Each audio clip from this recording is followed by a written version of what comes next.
पुढची बातमी नवी मुंबईच्या पाम बीच रोडवर बुधवारी पहाटे एका बेफाम वेगानं संशोधकाचा बळी घेतलेला आहे। इंटेलचे माजी इंडिया हेड अवतार सैनी हे सायकल चालवत असताना बेफाम आलेल्या टॅक्सीने त्यांना धडक दिली आणि यात गंभीर जखमी झालेल्या सैनी यांचा मृत्यू झालाय। पाहूया त्याच संदर्भातला रिपोर्ट।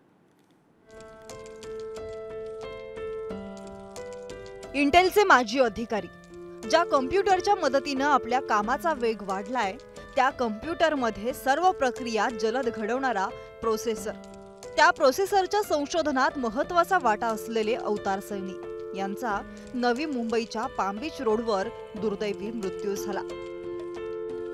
मागील 10 वर्षांपासून सदस्य असलेल्या अॅमेचर सायकलिंग ग्रुपच्या सोबत्यांसह बुधवारी पहाटे ते सायकल चालवत असताना एका भरधाव टॅक्सीने त्यांच्या सायकलला धडक दिली। त्यातच सैनींचा दुर्दैवी मृत्यू झाला। नवी मुंबई शहरातील पाम बीच रोडवर नियमित अपघात होत असतात।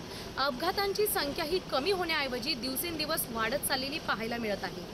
बुधवारी सकाळी सायकल स्वारी करत असताना इंटेलचे माजी अधिकारी अवतार सैनी यांचा अपघाती मृत्यू झालेला आहे।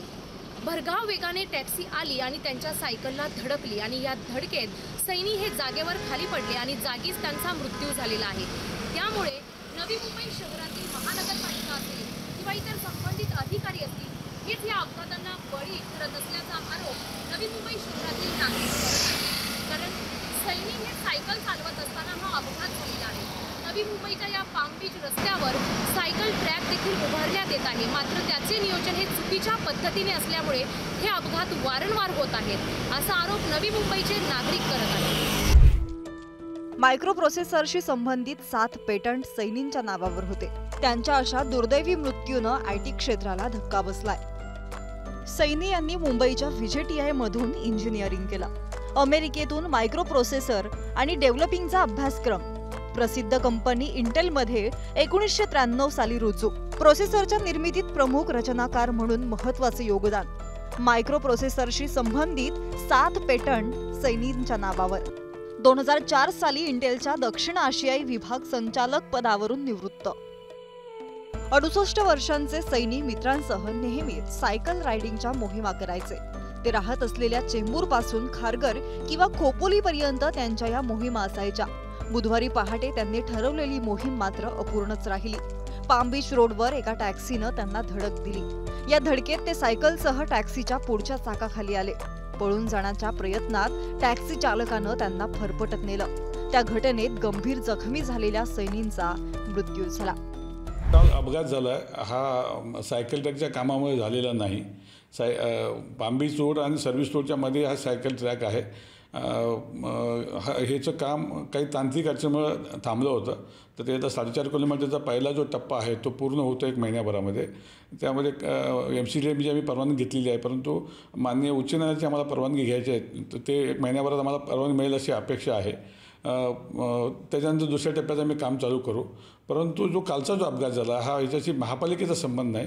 जसं सायकल स्वार जात होते त्याला पाठीमागून टॅक्सीने धडक दिलेली आहे आणि त्याच्यामध्ये जे कामं चालू आहेत त्या कामामुळे कोणत्याही अडथळा किंवा काही झालेला नाही। आता जो ट्रॅक आहे तो आम्ही 1 महिन्याभरात पूर्ण करून सायकल स्वारांना उपलब्ध करून देत आहोत। पाम बीचचं लगतच्या सायकल ट्रॅकचं काम अत्यंत संथ गतीने चालू राहिलं। अद्याप हा सायकल ट्रॅक पूर्ण झालेला नाही।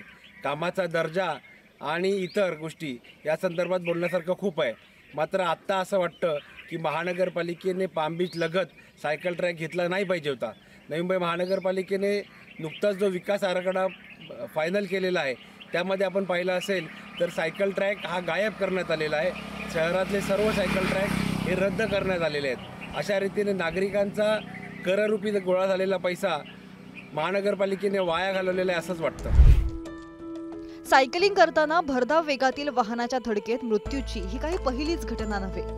गेल्या वर्षी वरळी सी फेसवर धावपटू राजलक्ष्मी यांचा कारच्या धडकेत असाच मृत्यू झाला होता। कार चालवणारा मद्यधुंद अवस्थेत होता।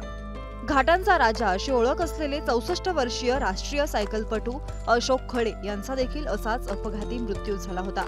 6 वर्षांपूर्वी मुंबई ते खोपोली सायकल प्रवास करत असताना मानखुर्दमध्ये त्यांना कारनं धडक दिली। या घटनेत गंभीर जखमी झालेल्या खळेंनी उपचारादरम्यान शेवटचा श्वास घेतला होता।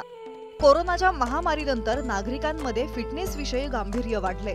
फिटनेस राखण्यासाठी ते सायकलिंगला पसंती देत आहेत. मात्र अशा घटनांमुळे त्यांच्या मनात काहीसं भीतीचं वातावरण आता निर्माण होतंय. निरोगी आरोग्यासाठी सायकलिंग फायदेशीर. सायकलिंगकडे नागरिकांचा वाढता कल. ठाणे, मुंबई, नवी मुंबईत रस्त्यांच्या कडेनं दररोज सायकल स्वारांची गर्दी. सायकल स्वारांबाबत वाहन चालक बेजबाबदारपणे वागताना दिसतात. रस्त्यांवर धावपटू आणि सायकल चालवण्यासाठी वेगळी मार्गिका उपलब्ध नाहीत. सरकारकडून केवळ वाहन चालकांचा विचार, रस्ते, उड्डाणपूल बांधण्यावर भर. अनेक ठिकाणी सूचनांचे फलक, दुभाजक, गतिरोधक रंगवलेले नसतात, रिफ्लेक्टर्स नसतात. चालणं, सायकल चालवणं ही प्राथमिकता असायलाच हवी, कारण त्यामुळे शरीराचा व्यायाम होतो. तर दुसरीकडे प्रदूषणमुक्त वातावरण राहण्यासही मदत होते. सायकलिंग आणि धावण्याकडे नागरिकांचा वाढणारा ओघ पाहता सरकारनं संबंधित यंत्रणांनी आपल्या सुरक्षेची जबाबदारी स्वीकारत त्यांना प्रोत्साहन देणं गरजेचं आहे. त्यासाठी रस्त्यांचं आवश्यक नियोजन आणि बेदरकारपणे वाहन चालवणाऱ्यांविरोधात कायदे करायला हवेत. अन्यथा या दुर्दैवी घटनांची पुनरावृत्ती होत राहील. रस्त्यांवर पादचारी आणि सायकलपटूंचा अधिकार नाही का, असे देखील प्रश्न या निमित्तानं उपस्थित होत राहतील. नवी मुंबईहून शिल्पा नरवडेसह रशीद इनामदार, पुढारी न्यूज.